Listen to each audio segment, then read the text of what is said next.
On this channel, Million Dollars Made Easy, we love to run numbers for people. I love it when I catch people younger. What do I mean by running numbers? We use the actual historical returns for the S&P 500 for the last 100 years, which includes the depression years. We project ahead what similar returns might do for you in the future, and the resulting numbers are simply a possible range of what may happen in the future. Want me to run numbers for you? Just give me your beginning balance, your monthly contribution. If you want to increase that each year, and how long you want me to run it for. It's best if we have 30 or more years. Uh, Please consider subscribing and sharing and liking these videos. Let other people know about this channel. I think we're kind of unique out here running numbers for people. But here's a request I got for somebody that is 30 years old. He has 95,000 saved up already. Says he can save 2,000 a month. So what we do is, like I said, we run the numbers for every single year. We project ahead what you might have with similar returns. Obviously, none of these are 1924 numbers going down through here. None of these will be duplicated, but there's going to be a range you can come up with.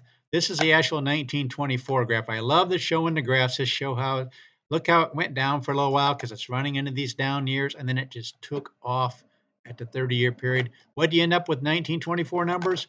5,079,000. We did that for every single year. He wanted to know where he'd be in 15, 20, 25, and 30 years. So these are the worst case scenarios in the red. 30-year period, the worst case scenario, given these numbers, starting with 95,000, putting in 2,000 a month, he would have put in 815,000, and look how much he'd have in the worst case scenario, 4.483.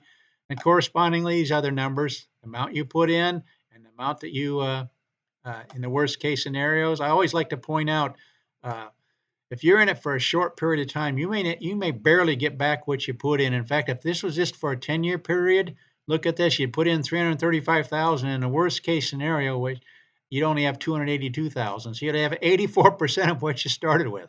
Not too good. You'd like to have at least 100%. 15-year period, put in 455,000. You'd only have 530 to show for it in the worst case scenario, which would only be 116% of what you put in.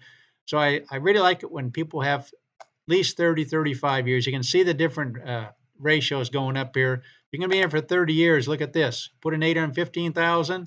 Worst case scenario, 4.483. That's 550% of what you put in. So I like to always show these percentages here.